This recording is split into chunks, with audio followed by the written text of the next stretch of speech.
Hello, everyone, and welcome to Prop Live, your weekly prop and costume making Q&A session. And I'm Bill Duran, the prop maker over at PunishedProps, and I'm here to answer a bunch of prop and costume making questions. Although we are doing it a little bit differently this week. I'll get to that in a second.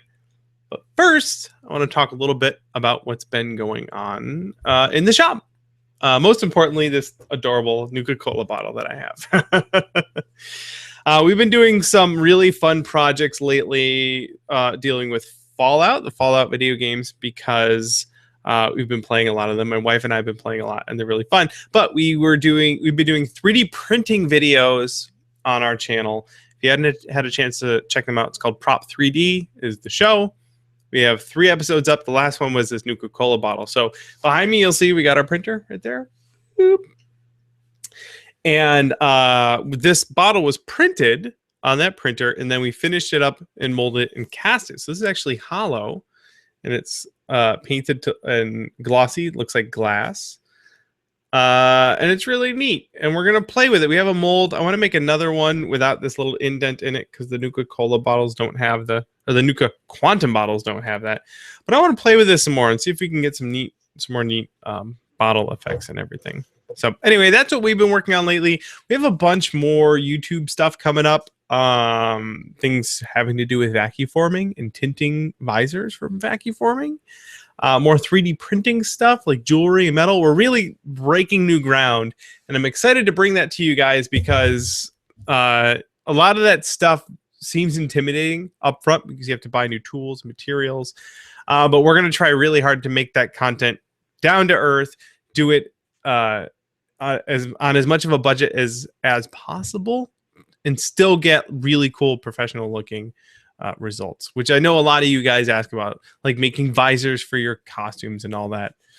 I know you guys are always asking, how do you make visors is a very common question, especially on this show.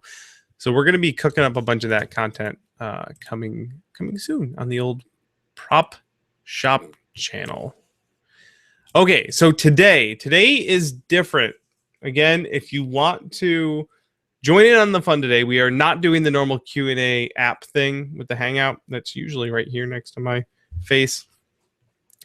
Instead, if you want to interact, you're going to have to go over to punishedprops.com/live and join the IRC. There's a bunch of people over there right now. You guys are awesome. You guys, let's see if I can share the thing. Burp. And there you guys are. Yeah, we got the chat going on over there. Go join in over there. And if you type Punished Props, all one word, that's my name in the chat, and you type me a message, it'll show up for me. It'll get highlighted. And Brittany's in there, Lady Longshanks, my wife. She's in there, keeping an eye on things, keeping you guys civil. And also, in case I miss any questions, she's going to post it in our notes for me. But here's the gist. This is what I'm working on today. This is what the show is going to be about today. It's just me, and I'm going to take you guys kind of start to finish on how I turned prop making as a hobby into something that I do for a living. The idea here is a lot of you guys ask questions. You want to take commissions. You want to dip your toe into the world, of selling the props that you make.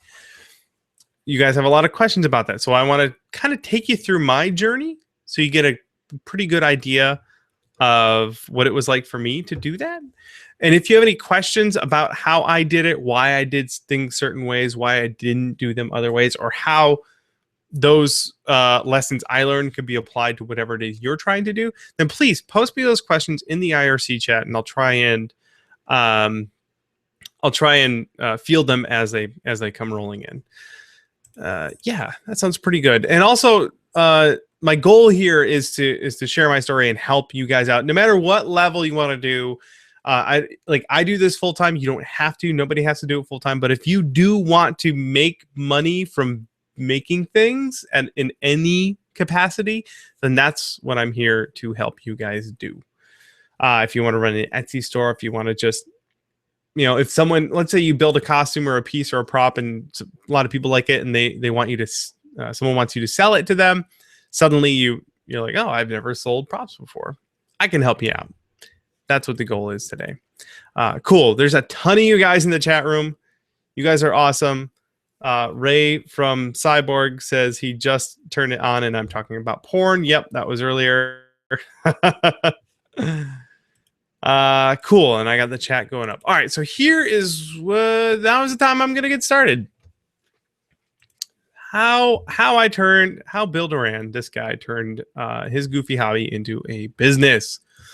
Right off the bat, I had a couple of things going for me by the time I was ready to quit my day job. I had access to communities, and more than just the cosplay community. A lot of times people who want to do what I do are very like their only frame of reference is the cosplay community, which is great. The cosplay community is awesome. Also, the Replica prop forum is a great place to sort of meet and chat with a lot of people. You can make a name for yourself over there. That's pretty good. But also the podcasting community. A lot of people don't know, a lot of people from the cosplay community don't know how much time I spent in the cosplay community, specifically the Frogpants cosplay community, started by Scott Johnson a long time ago. I was a huge fan of the network for years and years and years, and I started getting into that community, meeting lots of people, going to their events. We go to their Nerdtacular event every year. And inside of that community, I found a lot more creative professionals that were willing to lend a hand and help out and help advise me when I started trying to turn my creative passion into a hobby. Phoenix Revival is talking about the United Prop Builders. That's on Facebook. It's a group, United Prop Builders, with over almost 7,000 members in it.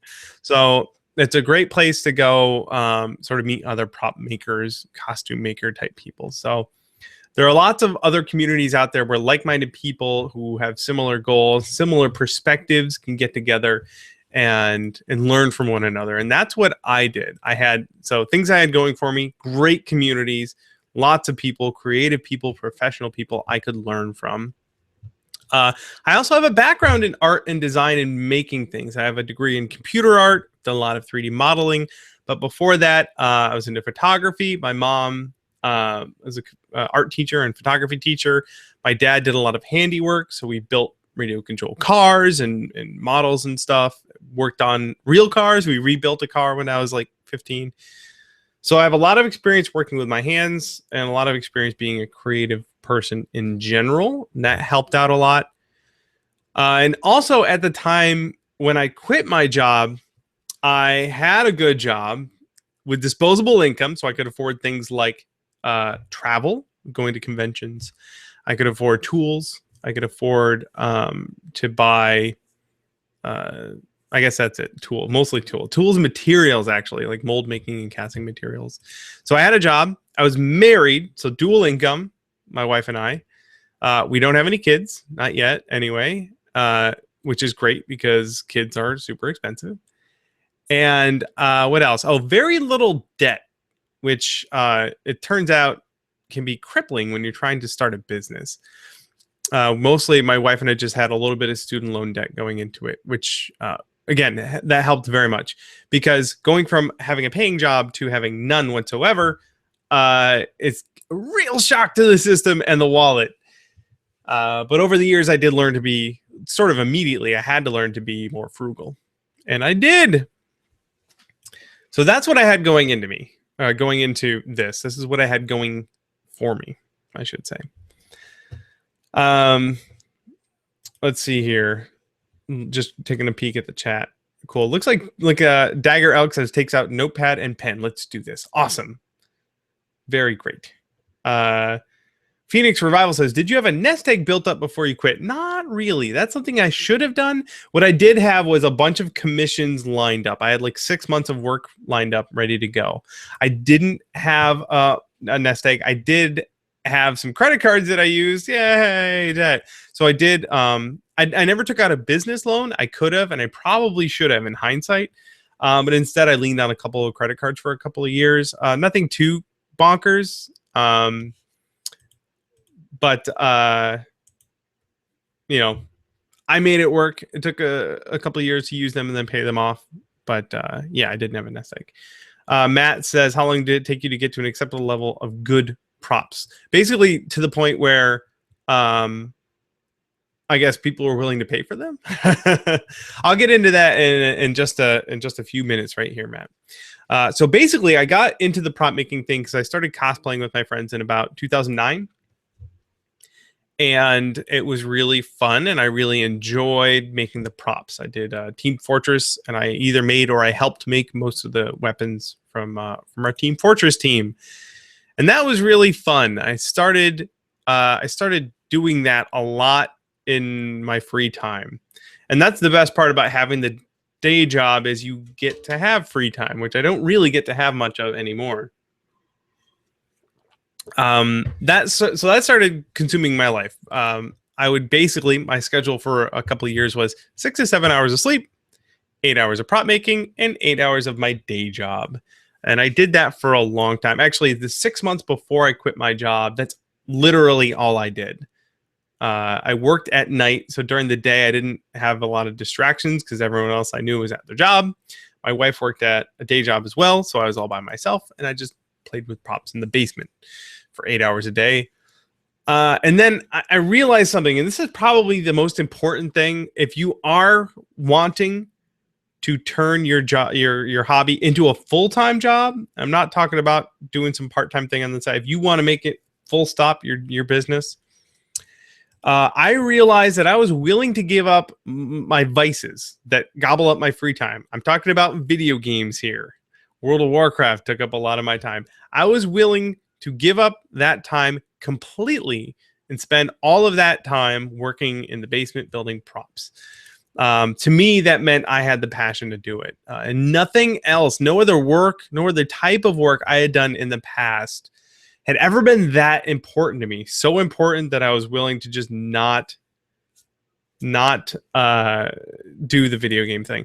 I see folks in the chat are throwing stuff at me. Tag PunishedProps in the message so it'll pop up so I'll see it better. Binary Stud wants to know, is it important to have a good place away from home for working? I work out of my basement right now. I do wish that it was not attached to my house. I do wish I actually had to go outside, walk maybe 10 feet to a different building.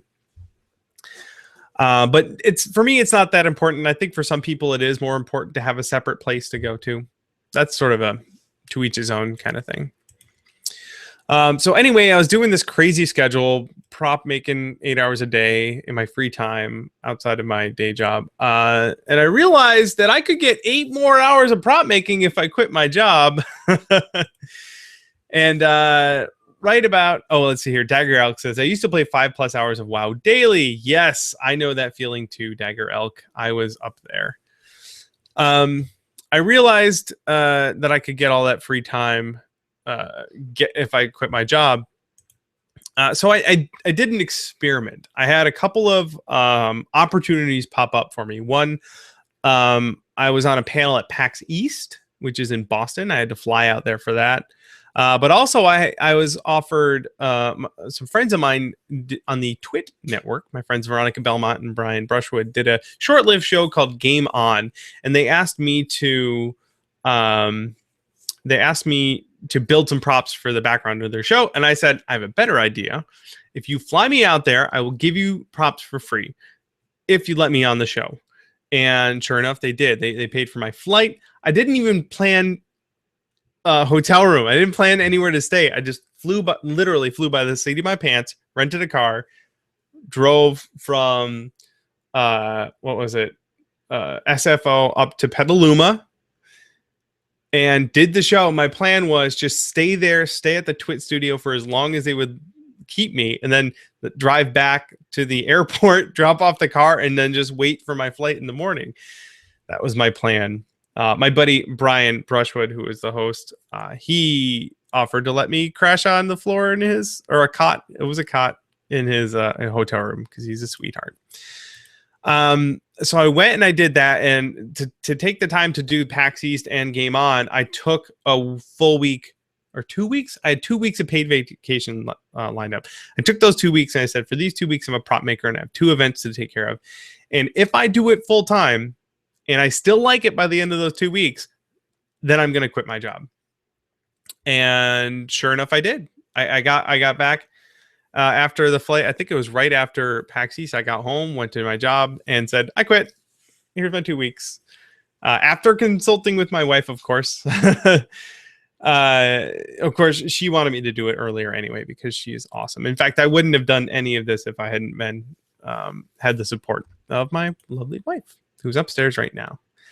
Let's see. Props fan wants to know: would you say confidence is important to prop making? If one doesn't have much confidence in what you make, how do you build more confidence? Fake it. Fake the confidence. Because I'll let you in on a little secret. Everyone who you see and you admire because they're really confident is faking it. They're just good at faking it. And you keep faking confidence until people look at you and say, wow, you're so confident. How do you do that? And you're like, I'm good at faking it. Ray from Cyborg says, I'm new to prop making and I really enjoy all of your tips. Thanks, man. You're welcome, Ray. Cool. So I put in my 2 weeks notice and I quit my job, which was, it's weird. It didn't feel like it was that, like people say that must have been a big decision. It didn't feel like it at the time. It just felt like the next logical step. But I will say, but right before then, I did have a couple of really good breaks, some things that helped catapult my decision. I had some cool things happen on the internet that helped me cement the decision. I got some exposure. A lot of people started to notice my work, which was really cool. For example, I did Mayrune's Razor. I did the dagger from Skyrim, which is awesome. Someone commissioned me on the internet. This I still have my day job. Someone commissioned me to build that for him, and I did. And then it got posted on the Elder Scrolls Facebook page. And then the next day I woke up and my inbox is just full of stuff. And that was right around the time I needed like a name. So I made the name PunishedProps. I had the blog. I had been writing build write-ups and how I made all my stuff. Still wasn't really a business. I'd only done like 1 or 2 commissions at that time. But that was like a huge uptick. People, like, oh my God, people started showing up and checking out my stuff. Right around that time was when I started doing Mass Effect guns and armor. So again, a lot of people really sort of flooded in to see that stuff. By then, I was doing work that was, I would consider good enough, stuff that was good enough that people would want to buy it.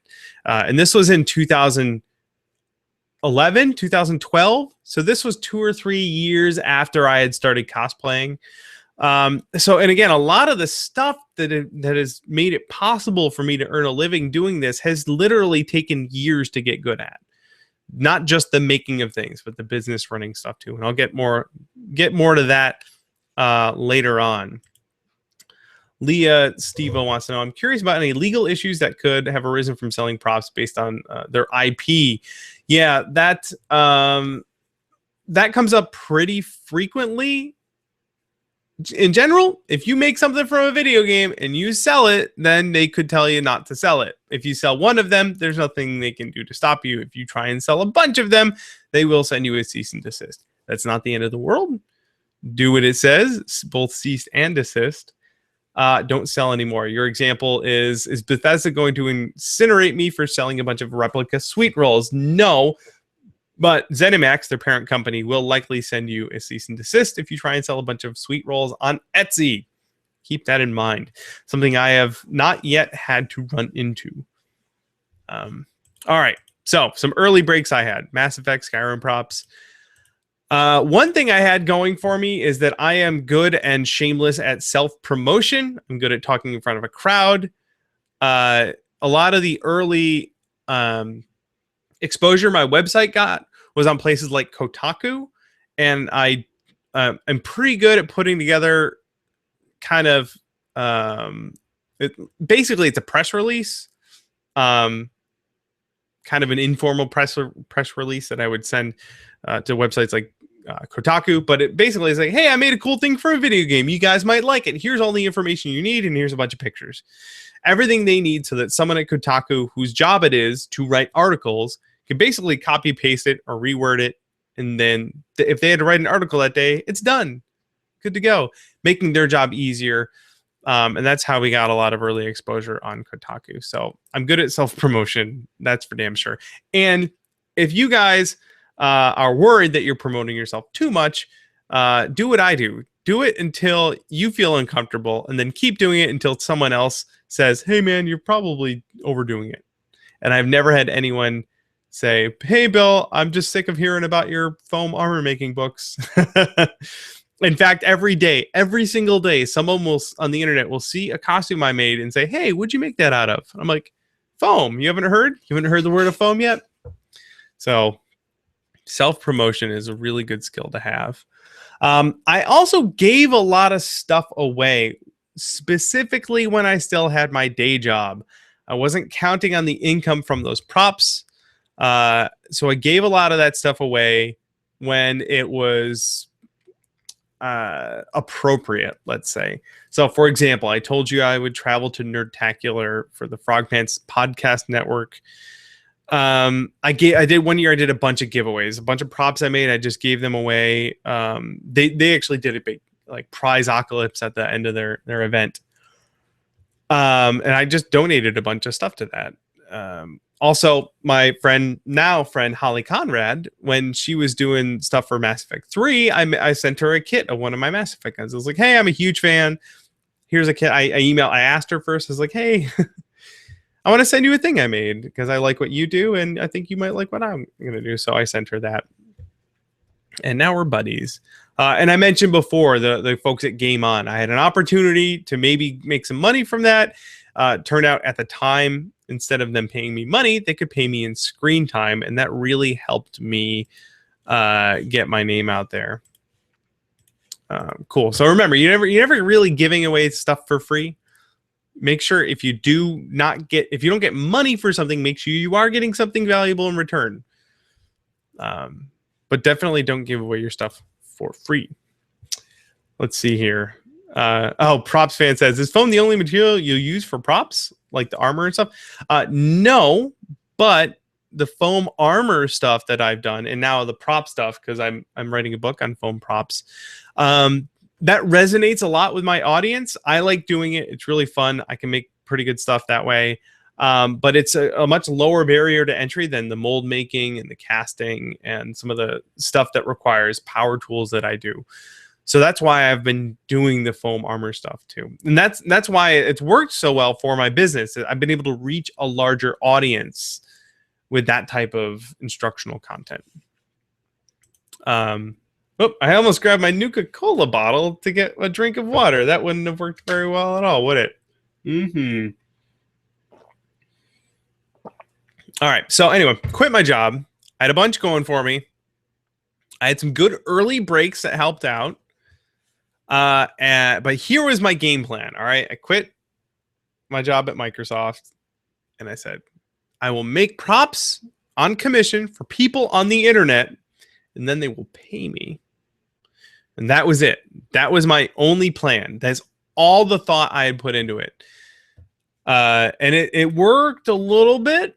I did, like I said, I had a bunch of commissions lined up, ready to go. And like right away, one of the first things I did was the Carnifex gun, which worked out really well. I also made some armor for people. I built a bunch of Mass Effect armor. I built some, what was that? Diablo armor for my friend Veronica. But I immediately stopped doing the armor thing. I made did four armor commissions, and I stopped. I did not enjoy making armor for other people. It's hard to do over great distances when you can't measure your model. That might be for other people. Like that might be your thing. You may really, really enjoy that. I just learned right away that it's not for me. I like selling props to people because they are one size fits all. Phoenix Revival says, when did you really start networking with other prop makers? I saw you and lots of other builders together at DragonCon, and I was curious. Actually, I'm glad you brought that up, because before I quit my job, that previous summer was the first time I went to DragonCon, and that was a game changer for me. My wife and I, we had heard that DragonCon was awesome. We had never gone because it always matched up with PAX out here in Seattle. But one year it did not match up, so we flew out the next week, and we knew nobody. I knew that by podcasting, I didn't even know, they weren't even my friends at the time. Just I was a fan of their podcast. I knew they would be there. Veronica and Brian were there. And I knew a bunch of prop makers were there. So we flew out, just made friends with everybody. That's what was the first time I met Harrison Cricks, my friends from Propped Up Creations, Alyssa and Wraith, and a bunch of other people. That was pretty vital. Getting out to commissions and meeting people in person was crucial, especially to the early success of my business. So that was exactly it. That was when I really started to network with other prop makers. I didn't actually know anyone until then. Rocket Man Props says, are you planning on adding a weekly giveaway? Oh, right. We did a giveaway last week. I don't know how often we're going to do that. It really depends on if we have stuff or not. So we'll have to figure all of that out later. But yeah, that was really cool. Let's see. Developing Cosplay says, I've been trying to get our local conventions to pull you over to New Zealand. That would be awesome. Yeah, I want to go to New Zealand. Let me look at my notes here. Cool. So that was my game plan. Make props, get paid. My business plan now looks nothing like that. It's a lot more complicated. There's a lot more going on. It's a lot more diverse, which is important. We'll get to more of that later. But I've been running my business now full time for 3 to 4 years. April will be 4 years, and a lot changes in that time, and a lot should change in that time. You should learn a lot more about how your business ought to be run in that time. But when I did quit my job, I had 0 business experience. I went to school for art, and they should have made me take business classes, but they didn't, so I didn't take them. So I learned a lot of lessons the hard way. And no matter how well you prepare, if you try to start selling your creations and try to make money from it, there are a lot of lessons you're going to learn the hard way. That's just kind of a part of it. That's kind of how I've learned stuff in my life anyway. Ask my parents. My God. I have a tendency to be very, very stubborn. But the lessons you learn the hard way, I've found, are the lessons that stick the best. Okay, cool. Next part here, YouTube. So about a year into running my business, I decided to start making YouTube videos, which is how you guys are watching me right now on YouTube. For a bunch of reasons. A, I have a background in video editing. I lucked out. When I was in high school, we had an amazing video program. I learned linear and non-linear editing. I learned how to film. I learned how to, again, like I said, learn how to talk on camera, talk in front of a crowd. So I knew I could do it. I already had like the technical know-how. But I wanted to start, I figured YouTube was a great place for me to showcase the prop work that I was doing. A lot of my early YouTube videos, if you go look at them, it's just like video footage of a Mass Effect gun. It's just, I like spun it around on a Lazy Susan. And I'm like, it's literally just like music and a prop. So I figured that would be a great way to showcase the work that I do. Let's see. Dagger Elk says, what kind of experience have you had with PayPal? My dad used to do a lot of online sales, and they're not good after exchanging large sums of money. Well, they take a percentage. Basically, YouTube takes a percentage because that's how they make their money. They are an escrow service, and when they shepherd money around, they take a little bit for their effort. But I do usually use PayPal just because it's so painless. It's so easy. If it is large sums of money, I'll do bank transfers or a check. Have someone mail you a check. That's the best way to do it. We've got a lot of options. But for reoccurring things and small stuff, I use PayPal for that. And then Binary Stead says, what's the best way to post items online for sale? Etsy is probably the easiest. There are other websites that help you sell your stuff. I run all of my stuff through a WordPress blog on my own website using a plugin called WooCommerce.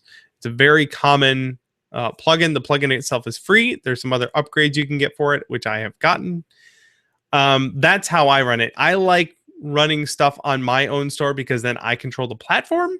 The benefit of going with Etsy is it's a discovery platform. People go there to find stuff. So it's more likely that people who don't know who you are going to run into your store. But you do have a lot of options. Oh, another great one. This one is N-O-E. Says, I saw you on Film Riot's Master Creator class a while back. How did that come about? That's all about relationships. Like getting to know the Film Riot guys is all about knowing people who know them. And that, again, comes back to going to DragonCon, going to conventions, meeting people, offering to help people and expecting nothing in return.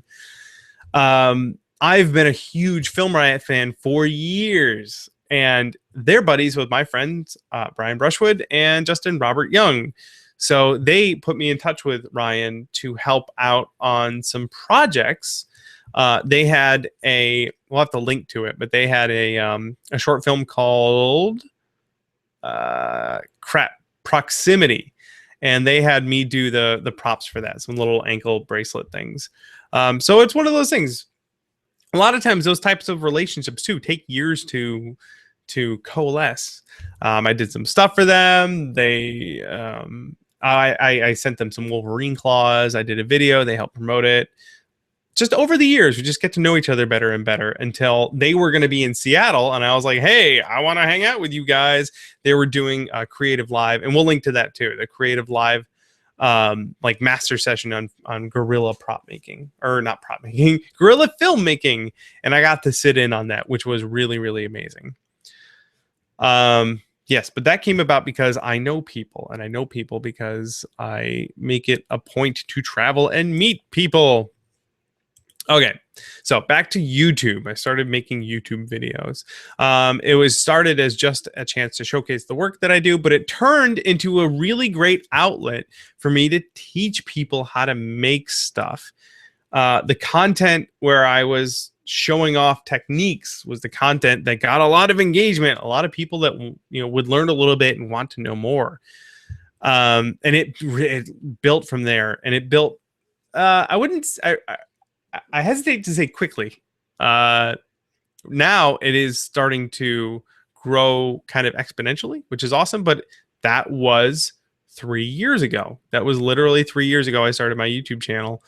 And it is just now getting to a point where it is becoming, I even hesitate to say profitable. Because the value from my YouTube channel is very difficult to measure in dollars and cents right now. It's something you'll learn in business as you go along. Some metrics are not as black and white as you would hope them to be. In fact, for a while, I was putting lots and lots of effort into my YouTube channel, and ad revenue, unless you're getting 100,000 views per video or more, probably the ad revenue, and you're putting out more than and you're putting out 5 videos a week, let's say, which I can't. The kind of videos I do are not daily vlogs. Unless you're doing that, the ad revenue you get from YouTube just isn't enough to sustain the effort that goes into it. At least the effort I was putting into it. And for a while, I was thinking, am I putting in too much effort into this YouTube thing? Because it's a lot of time I'm sinking into it. But I will say that the feedback has always been great from fans, people watching it, people learning. And lately, like I said, it started to grow in a really, really great way. And the ad revenue is starting to come in. It's still not extraordinary. It doesn't, like, a month's worth of ad revenue probably doesn't even pay for 1 or 2 videos per month, but it's getting there. And the value from that has started to come as a place to promote my books, a place to most of the people I meet at conventions who are new fans who I've never met before are finding me through the YouTube channel, which is amazing. I was just in the Philippines a couple months ago, and people showed up and they knew who I was. And that was all from the YouTube channel. So I started to realize about 6 months ago how much value there really was in the YouTube channel, and I've tried to put a lot more effort into that. In fact, going forward, we are going to be putting a lot more effort into not necessarily YouTube, but video in particular. But also on top of that, I started doing my ebooks. Now, originally, I had an idea to write a book. Again, my buddy Brian Brushwood has had a couple of books out there. He runs a show called Scam School, and he put out a really great Scam School sort of compendium of the first, I think, 100 episodes. And it was a digital book, and it had all the great information. It had links to every episode. It had videos in it. It was really, really cool. And I was like, Brian, I want to make a book like that, but for props. And Brian said, Bill, don't do that. That's crazy. Basically, he told me, you have no credibility as an author. No one's going to buy your book. He said, instead, write a book quickly and sell it for really cheap. So I did. And many of you probably purchased a beginner's guide to making mind-blowing props by Building Riot. That was the first ebook I wrote. And I put it on my website for $5. And I was like, here you go, guys. You can buy my ebook. And some people bought it. And it took a while. I would say in the first 6 months it was out there, I probably sold a couple hundred copies, which at the time I was like, whoa, it's amazing. But it's not like it went gangbusters. It's not like it went crazy, but I never stopped. I didn't stop writing. I kept writing books. And that is the secret. If you want to look at someone who is prolific and who has figured out self-publishing, look at Andrew Mayne. He's a magician and an author. He's buddies with Brian and Justin. He seems to be putting out a new novella every single week, I think. That man is prolific, but he's figured it out. You keep writing, because the more you write, the better you get. Same thing with my videos. The more videos I make, the better I get. And the more credibility I have as a video publisher or on-camera personality or a prop maker or a writer. The more you do it, the more you publish it, the more you get it out there, the more credibility you have. And I didn't really realize it until I had started putting out a lot more of these ebooks that I was really starting to build a lot of credibility. Noah wants to know, any interest in YouTube Red or premium paid content? Is Patreon campaign something you're doing? We do have a Patreon for the live show, patreon.com/PunishedProps, which is great. A lot of you guys help support this show. It's fantastic. We do have some other ideas for like premium paid content. We are working on that. We have a bunch of other stuff that we're getting knocked out here soon. Once that's out the door, we will be reinvestigating that with more interest. But again, it's all about like our business is a hydra. It's a multi-headed beast.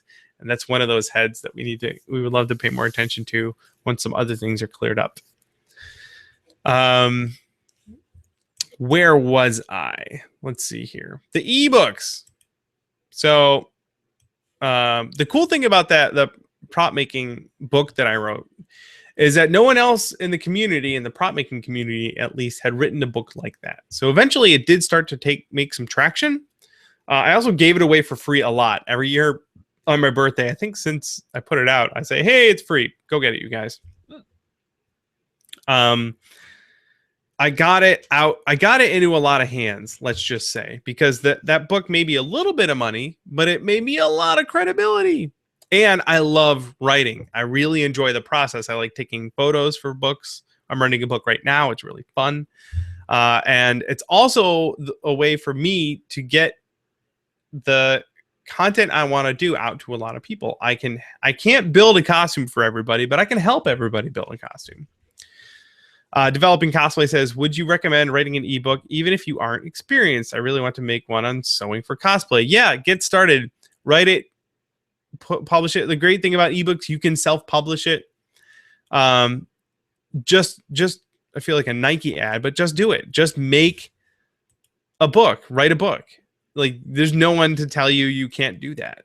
And read it. Give it to your friends. Give it to friends who will tell you if it sucks, because you need to know if your book is completely worthless.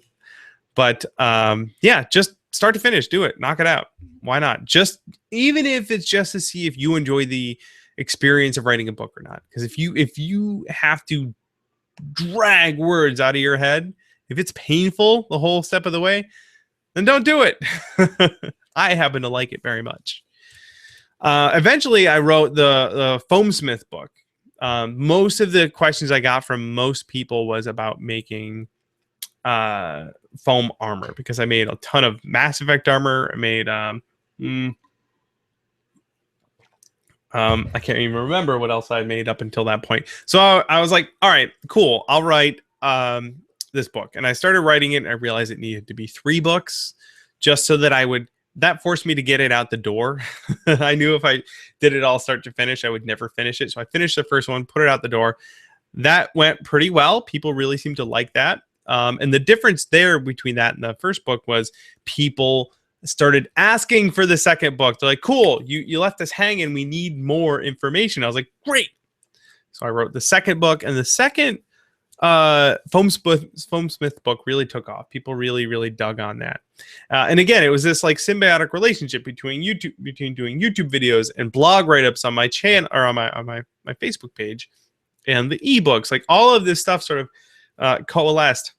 I also started selling blueprints on my website, so people could build props alongside me if they wanted to go grab the blueprints that I use, the digital files that I use. So at that point, really, like there became this huge shift in like where revenue came from my business, between doing commissions and doing ad revenue from YouTube and selling blueprints and selling books. There started to be a really huge shift right around that time. It's Kiwi wants to know, aside from ad revenue, has your YouTube channel had any appreciable difference on your commission business? That's hard to tell, because I haven't really taken any new commissions in a while, just because like we are literally still finishing stuff from 2014. Like we are way behind. We're getting caught up on most of that stuff, but since the focus has shifted away from getting commissions, for us at least, for PunishedProps, I haven't noticed a difference. And I'm not sure that it would, because the YouTube channel is devoted to instructional content. It's not really devoted to crafting high-end replica props. So I don't know. Dagger Elk says, do you use a WordPress app to sell the books from your site? Yeah, I mentioned it earlier. It is WooCommerce. Let's see here. Woo themes. Nope, that's not it. WooThemes.com. I'll put a link in the chat there. Boop, Woo Themes. They have a bunch of really great stuff. WordPress themes, plugins, e-commerce, all that good stuff. So go check them out. Is it different because it's downloadable content versus physical objects? No, I use WooCommerce for the downloadable content is easy. You can just upload a file and link it to your product. Physical objects are trickier because you have to go in and check your orders every day, see what you have to package up and mail out to people. But I do it all through WooCommerce. Where was I? Okay, cool. The Foamsmith era. That's where, like I said, things really sort of took off for the ebook thing for me. And in fact, when Brittany, my wife, quit her job in February of this year, the first thing I had her do was take all of the Foamsmith books and turn them into one print book, which we have right here. This is, I believe, the first proof that we did. Because you guys wanted a print book. That's why you guys kept hounding us. We want a book. We want a book in print, Bill. We want one. So all of our books going forward will be printed. Yeah. But things really started taking off at that point, which was cool. And that's where my business model started to transition, like I was saying. Over time, I took less and less commissions and started devoting more time to making instructional content. And again, that's all a balancing act too, especially early on. If you guys are getting started and you want to do things like instructional content, know that that's a much longer game. You're planting seeds for the future doing that sort of stuff, but you're not going to get paid for it for years. Like so much of like the ebook thing didn't take off for me until I had been writing books for like 2 or 3 years. Like it just takes a while. Michael wants to know, I can imagine it's hard to keep track of everything, but the company I get my foam from also sells physical copies of your Foam Smooth book here in Belgium. Select style. Yes, Steven over there. We want to start doing that more and more too. We do have to, one of the many fun business things, we have to get our books printed elsewhere for cheaper before we can do more wholesale selling of our books. But it is awesome. Our print Foam Smith book is being sold in a store in Belgium. How cool is that? Awesome. I like doing that. Let's see here. Okay, so more and more instructional content, and a couple of really important things about that. I like it more. I like being on YouTube. I like talking to you guys. I like sharing my information that way with my face. It's less about the props I make selling my business. My props don't sell my business so much as I do, and I'm okay with that. I enjoy doing it. I also really like writing. I didn't realize I would. My dad's an English teacher. That helps. I'm actually pretty good at writing. All those English classes I took growing up are paying off. I enjoyed that, doing the content stuff a lot more than the commission game. That doesn't mean we don't do commissions anymore. We just do them very infrequently. And it takes a lot for me to want to do a job like that versus spend my time making YouTube videos or writing the next book. But that's for me. And it took me 3 or 4 years of running my business full time to realize that. No wants to know, what type of company are you set up as and how do you pay yourself? My company is an LLC. It's my wife and I who own it, I guess, technically. And how do you pay yourself? I pay myself as I need it, really. I don't have a lot of, most of our expenses are business expenses. And we have few expenses outside of that. So like food, mostly it's food, rent, and yeah, that's about it. We don't buy stuff for ourselves. So we just, every month we just dump a little bit from the business account into the personal account to cover that stuff. But going forward, I would actually like to have it set up so that I am an employee of my business and I get a paycheck every couple of weeks. I would rather do it that way because the paperwork is a lot easier to manage, and then I can also plan on like, oh, as an individual, this is the income I'm making, and here's this chunk I'm going to set aside for retirement or investment. Here's a chunk I'm setting aside for a mortgage. I can actually plan my finances better that way. Where my financial setup for my business is right now is a lot better than it used to be, but there's a lot more I could be doing better. Leah Stevo says, as you mentioned a business plan earlier. Can you elaborate on how or why the inspiring prop maker should make one? You should try and make one as early as possible. Plan what your business is going to be, but know that it will evolve. Just make it a guideline, more like guidelines. But you should have more of a plan than I did when I got started. Rocketman Prop says, were you able to claim Destiny as a business expense? Absolutely. In fact, all of the toys I have up here are all business expenses because they're part of my office. And some of them are Lego that I built on my YouTube channel. Let's see here. So what's next? So that's kind of where we are right now. I feel like we're kind of on the cusp of a big change, moving towards more and more of this instructional content for you guys. I personally want to do more with video. I love making videos. I want a reason to buy more cameras, more toys. Actually, I have a monitor coming. My camera isn't in here right now. I shoot with the DSLR and I can't see myself when I'm shooting. So I ordered a monitor that'll face towards me so I can see myself when I'm filming. This is a huge upgrade for me. But I want to do more with video. I want a higher production value. I want to be able to do more regular content for you guys. I want to do more in-depth premium content for those of you who really want the good stuff, really, really in-depth stuff. That's really what I want to do more, and more books. I'm writing a book right now on foam props. Binary Stud says, how do I know that I'm putting the right price on my commissions? I get this question a lot too. You won't know until you do it a lot. All of the first commissions I did were way underpriced, and I didn't really learn until I still haven't learned my lesson. I still kind of undervalue my commission sometimes. But you got to do it a bunch more. I will say you can look up freelance rate calculator. Here we go. I'll put a link in the chat there. Boop. Freelance hourly rate calculator. This will help you figure out what your hourly rate should be. And the important thing about this calculator, the first thing it asks you is, what is your preferred lifestyle? How many days of a week will you work? How many hours a day? What percentage of those are billable hours? So if only 5 days of my 5 hours of my day are billable, meaning hours I actually spend building props for someone, the less of those hours per day I have, the more valuable those hours are. So this thing really helps you sort of set up your priorities.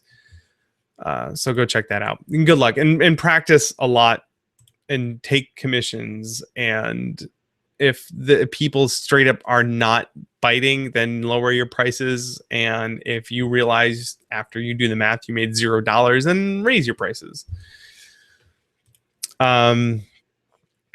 Here we go. This one's from Bio Cosplay, my buddy Sam. He says, I'm curious about new people wanting to get into writing books. It seems like a lot of well-known prop makers or cosplayers are writing books. That's because I told them to. Would it still be worth it to write a book on foam or LEDs or Warbly, even though they're already well-known sources? Do you think the perspective or methods from someone else? Do you think? Well, yes. If you want to write a book on any subject, write the book. There's no one that's going to tell you can't do it.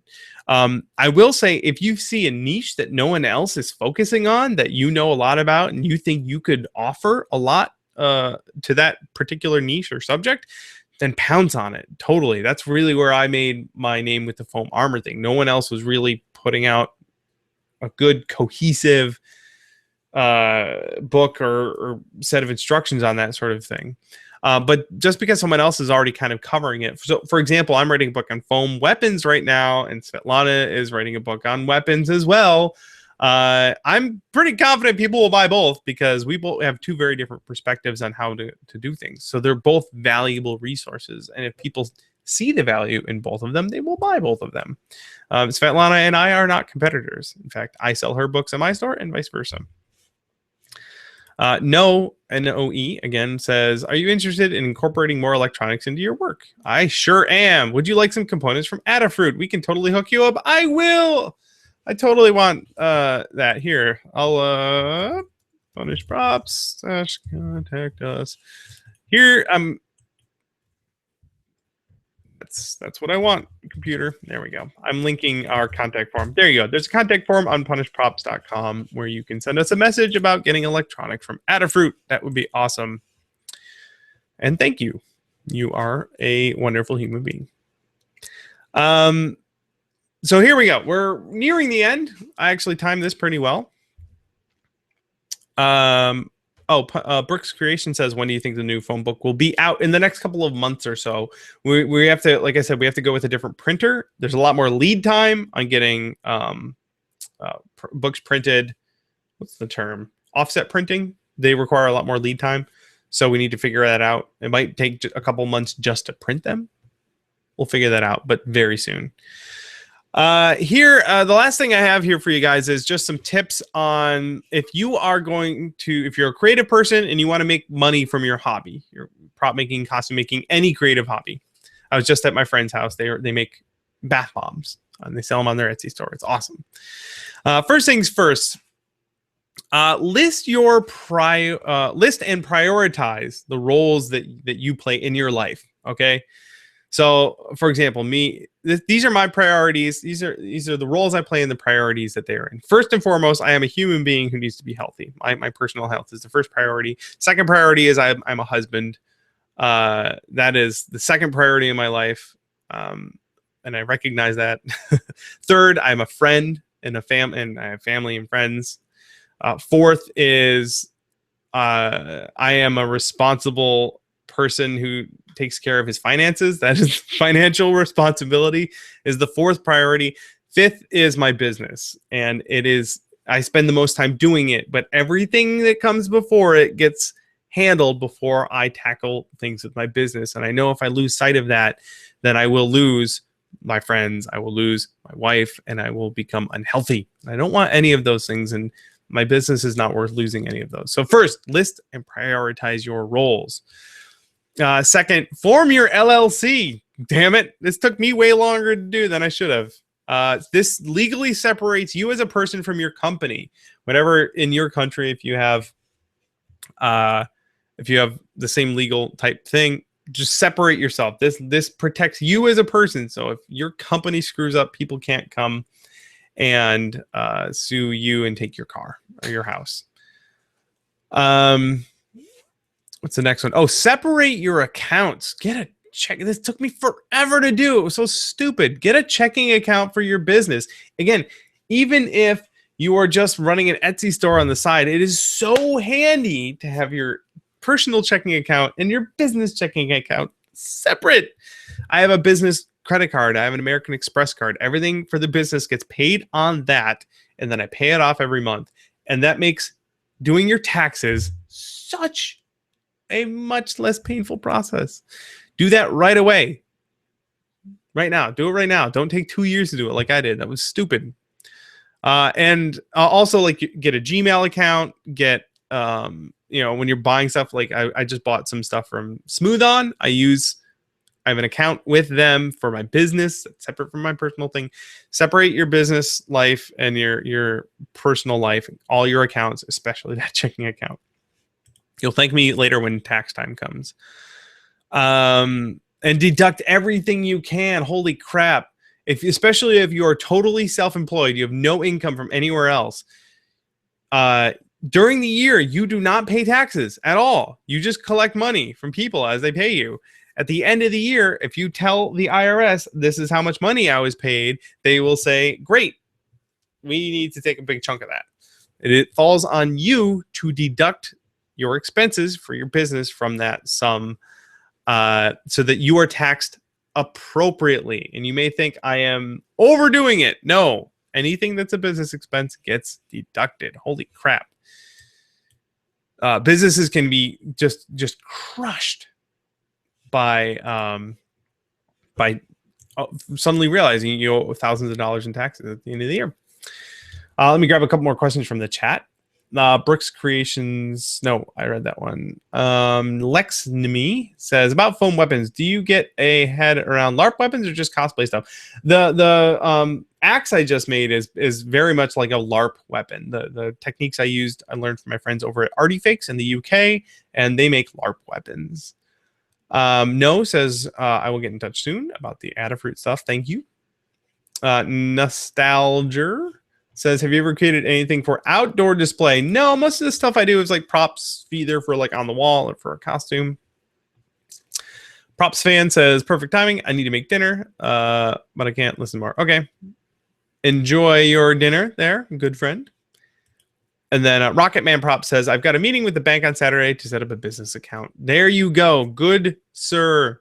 You do that.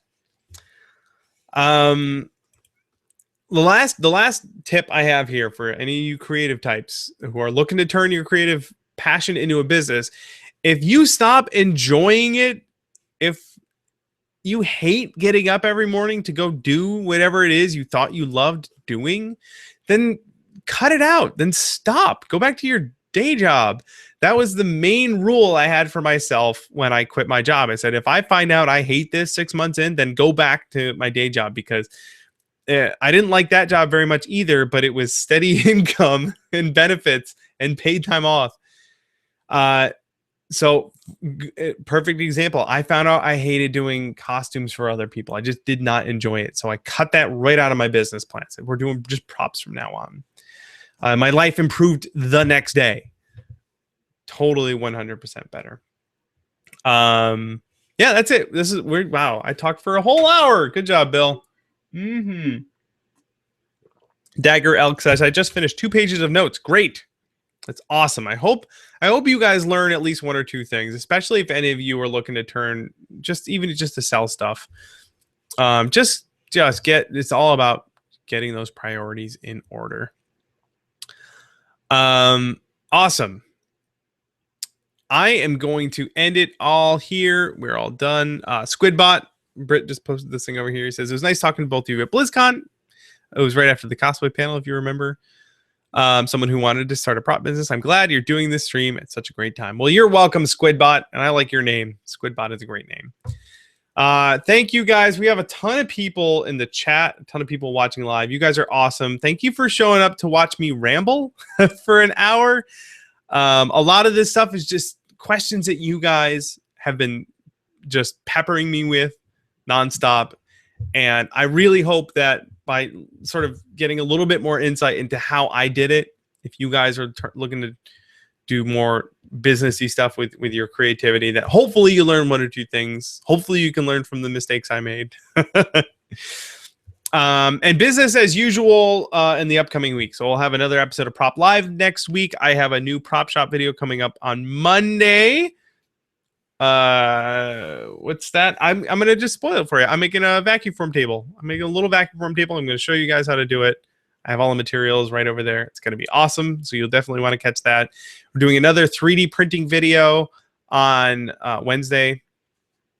We did this guy yesterday. Ta-da! But we have another one of those coming up, and a whole bunch more. We have more plans for that. So you guys definitely want to stay tuned. Thank you again for tuning in this week, and I will see you all 1 week from today. Bye, everybody. Let's do this. Yay! It's been Prop Live, and you guys have been awesome.